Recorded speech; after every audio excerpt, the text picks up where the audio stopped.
మనం గవర్నమెంట్‌కి పే చేసే టాక్సెస్ ఏదైతే ఉందో, ఆ టాక్స్‌ని జీఎస్టీ అంటారు. You could be the muse to my passion. We can make viewers, last వీడియోలో జీఎస్టీ గురించి ట్యాక్స్ అంటే ఏంటి, ట్యాక్స్ మీనింగ్ అంటే ఏంటి, ట్యాక్స్‌లో డిఫరెన్సెస్ ఏంటి మీకు ఎక్స్‌ప్లనేషన్ ఇచ్చాను. నెక్స్ట్ ఈ వీడియోలో అసలు జీఎస్టీ అంటే ఏంటో ఎక్స్‌ప్లెయిన్ చేస్తాను. GST meaning. GST means the supply of goods and services. అంటే మనం సప్లై చేసే గూడ్స్ మీద కానీ లేదా మనం పర్చేజ్ చేసే గూడ్స్ మీద కానీ మనం గవర్నమెంట్‌కి పే చేసే ట్యాక్సెస్ ఏదైతే ఉందో, ఆ ట్యాక్స్‌ని జీఎస్టీ అంటారు. మళ్ళొకసారి చెప్తాను. The supply of goods and services అంటే మన కంపెనీ పేరు మీదుగా కానీ లేదా మన పేరు మీదుగా కానీ గూడ్స్‌ని సప్లై చేసిన లేదా మన కంపెనీ పేరు మీదుగా వేరే వాళ్ళకి మన సర్వీసెస్ని సప్లై చేస్తే, అలా సప్లై చేసే గూడ్స్ మీద కానీ లేదా సర్వీసెస్ మీద కానీ మనం గవర్నమెంట్‌కి పే చేసే ట్యాక్స్‌నే జీఎస్టీ అంటారు. What is GST? ఇక్కడ మీకు ఆల్రెడీ చెప్పాం. GST stands for goods and services tax which the innocent leave by tax on supply of goods and services. మనకి సప్లై చేసే గూడ్స్ మీద అంటే గూడ్స్ మీద కానీ సర్వీసెస్ మీద కానీ సప్లై చేస్తే వాటి మీద మనం గవర్నమెంట్‌కి పే చేసే ట్యాక్స్‌ని జీఎస్టీ అంటారు. ఈ జీఎస్టీ అనే ట్యాక్స్ మన ఇండియాలో డ్యూయల్ సిస్టంలో ఉంది. అంటే 2 టైప్స్‌గా ఉంటదనమాట. అది ఎలా అంటే మన స్టేట్‌లో ఉన్న సప్లయర్స్ నుండి గూడ్స్‌ని పర్చేజ్ చేస్తే ఆ పర్చేయర్స్ మీద, లేదా మన స్టేట్లో ఉన్న సప్లయర్కి గూడ్స్ని సేల్ చేస్తే ఆ సేల్స్ మీద, అంటే విత్ ఇన్ స్టేట్లో, అంటే ఒక స్టేట్ లోపల పర్చేయర్స్ సేల్స్ జరిగితే ఆ సేల్స్ మీద కానీ పర్చేయర్స్ మీద కానీ ట్యాక్స్ క్యాలిక్యులేషన్ ఒకలాగా ఉంటుంది. అలాగే వేరే స్టేట్ నుండి మన స్టేట్లోకి గూడ్స్ని పర్చేజ్ చేసిన లేదా మన స్టేట్ నుండి వేరే స్టేట్లో ఉన్న కస్టమర్స్కి గూడ్స్ని సేల్ చేసిన ఆ సేల్స్ మీద కానీ ఆ పర్చేజెస్ మీద కానీ ట్యాక్స్ క్యాలిక్యులేషన్ డిఫరెంట్గా ఉంటుంది. మన స్టేట్లో అయితే ఓన్లీ జీఎస్టీ అనే ఒక ట్యాక్స్ క్యాలిక్యులేషన్ చేస్తే సరిపోద్ది. అదే అదర్ స్టేట్ నుండి పర్చేజ్ చేసినా లేదా అదర్ స్టేట్ నుండి సేల్ చేసినా ఆ గూడ్స్ మీద ఐజీఎస్టీ అనే ట్యాక్స్ అనేది పే చేస్తే సరిపోద్ది. ఇది ట్యాక్స్ మీనింగ్.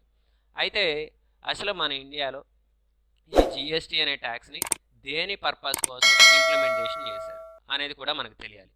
జీఎస్టీ మీనింగ్ ఏంటంటే సింపుల్గా the supply of goods and services. మన కంపెనీ పేరు మీదుగా మనం సప్లై చేసే గూడ్స్ మీద కానీ లేదా సప్లై చేసే సర్వీసెస్ మీద కానీ మనం గవర్నమెంట్‌కి పే చేసే అమౌంట్‌ని, ట్యాక్స్‌ని జీఎస్టీ అని పిలుస్తారు. ఇప్పుడు మన ఇండియాలో అసలు ఈ జీఎస్టీ అనే ట్యాక్స్ ఎందుకు ఇంప్లిమెంటేషన్ చేశారో కూడా మనకు తెలియాలి.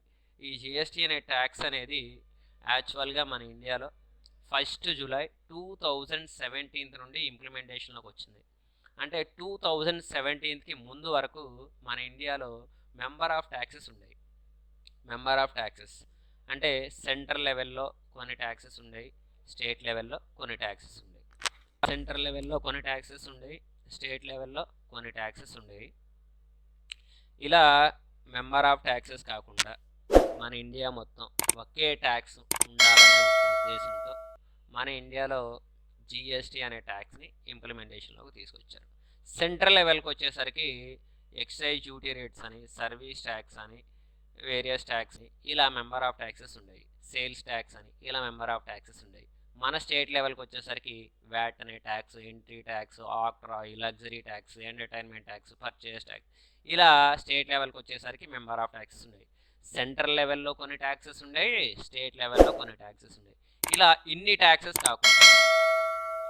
ట్యాక్సెస్ కాకుండా మన ఇండియా మొత్తం ఒకే ట్యాక్స్ అనేది ఉండాలనే ఒక ఉద్దేశంతో, మన ఇండియాలో ఉన్న వాళ్ళందరూ ఒకే ట్యాక్స్ అనేది పే చేయాలనే ఉద్దేశంతో మన ఇండియాలో ఈ జీఎస్టీ అనే ట్యాక్స్ని ఇంప్లిమెంటేషన్లోకి తీసుకొచ్చారు. అది కూడా ఎప్పుడు 1 జూలై 2017న ఇంప్లిమెంటేషన్ తీసుకొచ్చారు.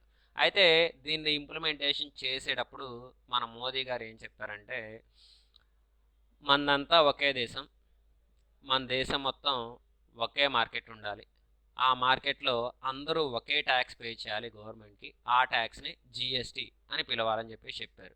దీన్ని సింపుల్‌గా ఆయన ఎలా చెప్పాడంటే, one nation, one market, one tax.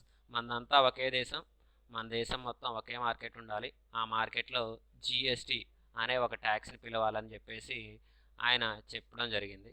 So, ఇలా మన ఇండియా మొత్తం ఒకే ట్యాక్స్ ఉండాలనే ఒక ఉద్దేశంతో మన ఇండియాలో ఈ జీఎస్టీ అనే ట్యాక్స్‌ని ఇంప్లిమెంటేషన్‌లోకి తీసుకురావడం జరిగింది.